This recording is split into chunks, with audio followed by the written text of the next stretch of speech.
ভাইয়া, একজন মেয়ে পেশেন্ট ভর্তি হয়েছে, তোমাকে দেখতে হবে গিয়ে। আচ্ছা চল। মেয়েটার কি হয়েছে? মেয়েটা একটা ছেলের সাথে রিলেশন করত। ছেলেটা মেয়েটাকে ধোকা দিয়ে চলে গেছে। এখন মেয়েটা পাগল হয়ে গেছে। যাকে দেখছে তাকেই বলছে বিয়ে করব, বিয়ে করব। ও আচ্ছা, চল আগে দেখি মেয়েটাকে, তারপর একটা চিকিৎসা করা যাবে। চলো। আমি চলে আসলাম কেবিনে।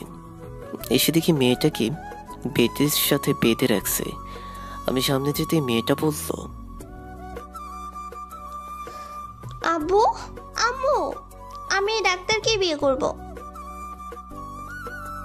আচ্ছা তুই কোনো চিন্তা করিস না, আমি দেখতেছি, তুই চুপচাপ শুয়ে থাক আর নাড়াচাড়া করবি না। আচ্ছা আব্বু।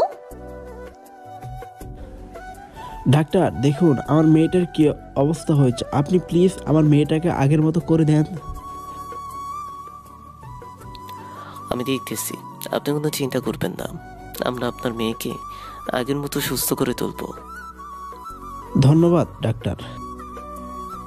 আমি স্নেহার কাছে গিয়ে বললাম, তুমি কি আমাকে বিয়ে করতে চাও? আমাকে বিয়ে করবেন ডাক্তার? করব, কিন্তু আমার সব কথা শুনতে হবে, তাহলেই করব। আমি আপনার সব কথা শুনবো। নার্সের বাঁধনগুলো খুলে দেন। না, পালাবে না। স্নেহা খুব ভালো মেয়ে, তাই না স্নেহা? আমি খুব ভালো মেয়ে। Good girl. নার্স বাঁধনগুলো খুলে দিতে স্নেহা আমাকে এসে জোরে ধরল। আমি স্নেহাকে আমার সামনে এনে বললাম, আমি যা বলি তা কিন্তু শুনতে হবে, না হলে তোমাকে বিয়ে করবো না কিন্তু। শুনবো তো। আমাকে কিছু চকলেট এনে দাও বয়। তাবাসুম, তোর কাছে চকলেট আছে না? আছে ভাইয়া, এই নাও। স্নেহাকে দে। এই নেন আপনার চকলেট। স্নেহা চকলেটগুলো নিয়ে পেটে বসে থাকো, আমি আসতেছি। না, আমিও যাবো আপনার সাথে বয়। তুমি বসো, আমি তোমার জন্য আরো অনেকগুলো চকলেট নিয়ে আসবো। আচ্ছা। আমি চলে আসলাম কেবিন থেকে। বাইরে আসতেই তাবাসসুম বলল, ভাইয়া, তুমি কি ওই পাগল মেয়েটাকে বিয়ে করবে? করলে সমস্যা কি? তাই বলে পাগল মেয়েটাকে বিয়ে করবে? আরে পাগলি বোন, মেয়েটা মাথায় আঘাত পেয়েছে, আর এমনিতেও অসুস্থ। ওর সাথে কথা বলে যা বুঝলাম। ও আচ্ছা, ভাইয়া আমার মেয়েটাকে পছন্দ হয়েছে। ধুর, এইসব কথা ছাড় তো। আর 29 নম্বর বেডের রোগীর কি অবস্থা? ভালো। আজকে কি রিলিজ দিয়ে দিব? ডায়াবেটিস মেপে আর প্রেশার মেপে দেখ কি অবস্থা। যদি নর্মাল হয় তাহলে রিলিজ দিয়ে দে। আচ্ছা, তুমি এখন কোথায় যাবে? 44 নম্বর কেবিনের রোগীকে দেখে আসি কি অবস্থা ওনার। আচ্ছা যাও। আমি চলে আসলাম 44 নম্বর কেবিনে। এসে দেখি রোগী সুস্থ, খাবার খাওয়াচ্ছে। আমি ওনাকে বাদ দিয়ে অন্য রোগীদের দেখতে লাগলাম। দেখা শেষ করে আসলাম 44 নম্বর সিটের রোগীর কাছে। চাচা, কেমন আছেন এখন? ভালো বাবা, আল্লাহ তোমাকে সৃষ্টি করেছে আমাদের সুস্থ করার জন্য। আজ তোমার জন্য আমি এই দুনিয়ার মুখ দেখতে পারতেছি। আল্লাহর কাছে দোয়া করবেন যেন এই হাসপাতালের সবাই সুস্থ হয়ে বাড়ি ফিরে যেতে পারে। বাবা। আমি চাচাকে দেখে বললাম, চাচা আপনি চাইলে আজকে যেতে পারেন, আপনি এখন রোগমুক্ত। আচ্ছা বাবা, আজকে বিকেলে যাব। আচ্ছা। আমি চলে আসলাম স্নেহার কাছে। এসে দেখি বসে বসে চকলেট খাচ্ছে এখন। ও, আর পাশে তাবাসসুম দাঁড়িয়ে আছে। তাবাসসুম, কি হয়েছে? ভাইয়া, ও তোমার কাছে যেতে চাইছিল, তাই আমি আমার সব চকলেট ওকে দিয়ে দিয়েছি খাওয়ার জন্য। ভালো করছিস। এখন কি তুই বাসায় চলে যাবি? হুম, আবার আসবো বিকালে। আচ্ছা যা। আর তুই দুইটাই চলে আসিস, অনেকজনকে চেক আপ করে রিলিজ দিতে হবে। আচ্ছা। তাবাসসুম চলে গেল। আমি স্নেহার কাছে গিয়ে বললাম, এই বাকি চকলেটগুলো রেখে দাও, পরে খাবে আবার। আচ্ছা, আপনি এতক্ষণ কোথায় ছিলেন বল? আরো রোগী দেখতে গিয়েছিলাম। খাবার খাইছো সকালে? আচ্ছা, খাইয়ে দিব। খেয়ে তোমাকে একটা ইনজেকশন দিব। আচ্ছা। আমি স্নেহাকে খাইয়ে দিলাম।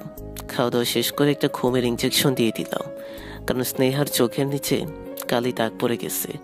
স্নেহার সাথে সাথে ঘুমিয়ে গেল। আমি স্নেহার বাবাকে বললাম, আপনার কোনো চিন্তা করতে হবে না, স্নেহা সুস্থ আছে আর এখন ঘুমোবে।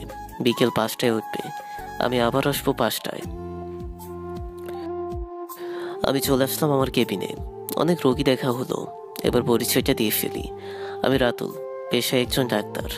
আবার আর তাবাসসুম হচ্ছে আমার বোন, ও ডাক্তার। আমি কেবিনে গিয়ে বসে পড়লাম চেয়ারে।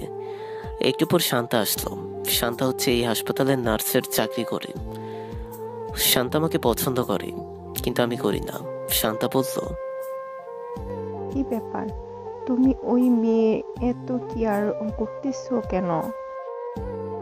শান্তা, স্নেহা হচ্ছে আমার পেশেন্ট, তাই ওর কেয়ার করা আমার কর্তব্য।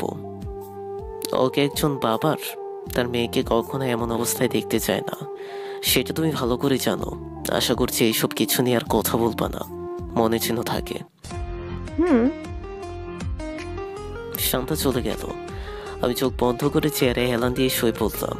কিছুক্ষণ পর আম্মু আসলো, বলল, রাতুল, কি করতেছিস? এই তো আম্মু, সব রোগীদের সাথে এসে বসলাম মাত্র। আচ্ছা, একটা মেয়ে বলে এসেছে পাগল টাইপের, তোকে বলে মেয়েটি বিয়ে করতে চায়। মা, মেয়েটা পাগল না, এমনিতেও ভালো, দেখতেও সুন্দর। একটা ছেলের সাথে রিলেশন করতো। ছেলেটা মেয়েটাকে ছেড়ে চলে গেছে। টেনশন করতে করতে এমন হয়ে গেছে। আম্মু, ওহ আচ্ছা, আমি একটা বার মেয়েটাকে দেখব। আম্মু, আচ্ছা, আমার পছন্দ হলে কিন্তু ওই পাগল মেয়েটার সাথে বিয়ে দেব।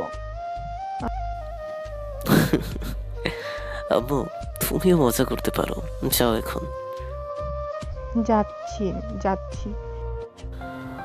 আম্মু চলে গেল। আমি আমার কেবিন থেকে উঠে আসলাম, এসে হাসপাতালটা ঘুরতে লাগলাম। একটা কেবিনের চোখ বলল, ছোট একটা মেয়ে কান্না করতেছে। আমি কি বললাম, মেয়েটার কি হয়েছে?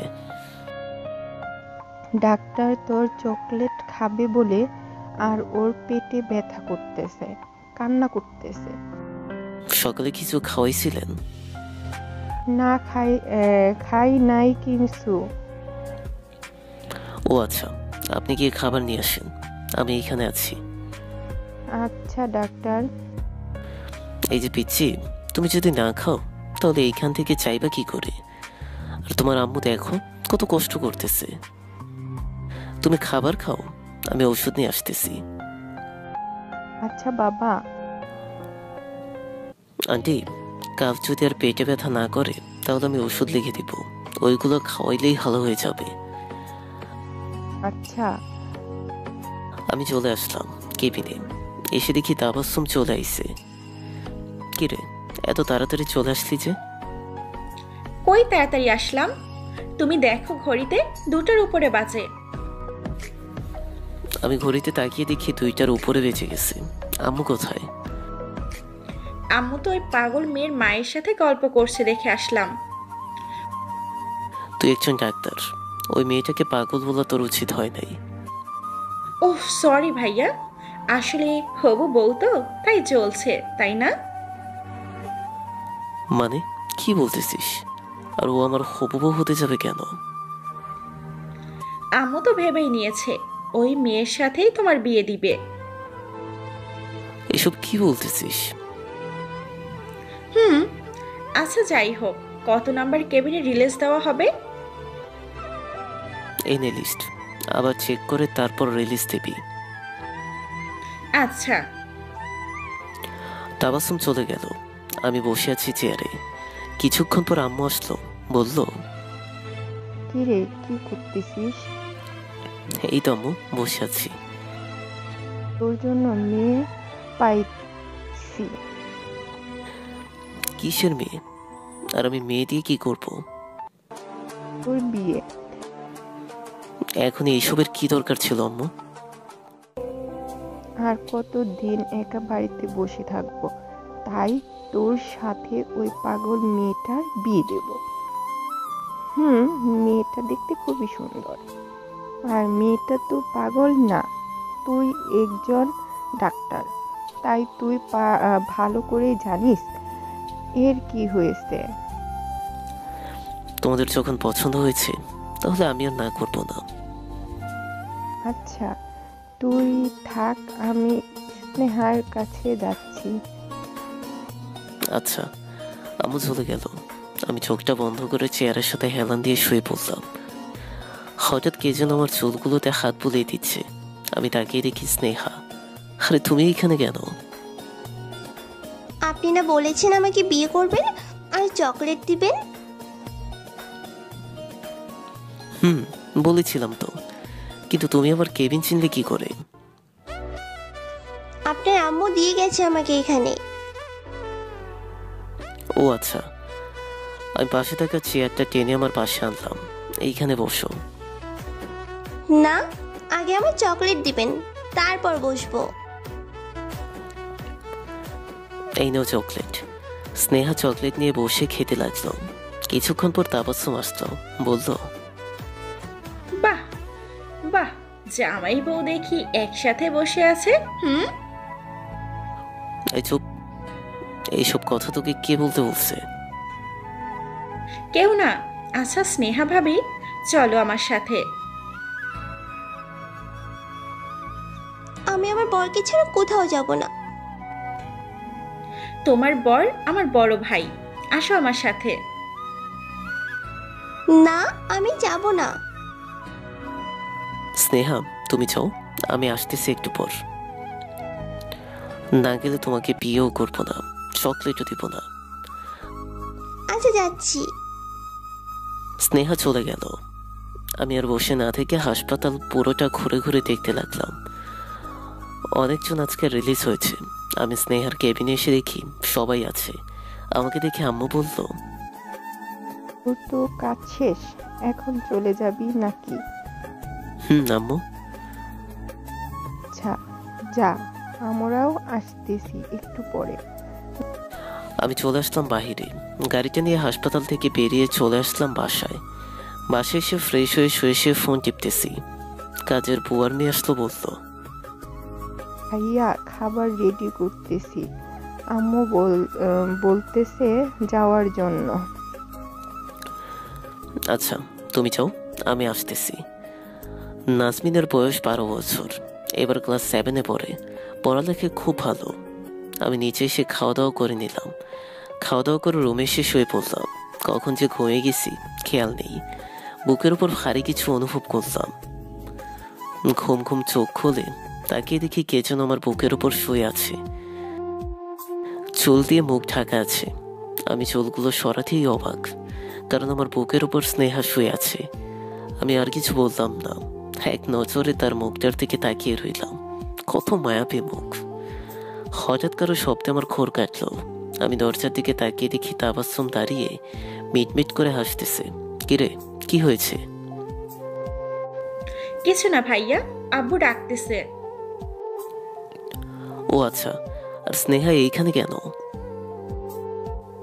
তোমাকে হাসপাতালে না দেখতে পেয়ে কান্না করছিল, তাই আম্মু নিয়ে আইছে। ও ও, কখন আইছে? প্রায় 3 ঘন্টা আগে আইছে।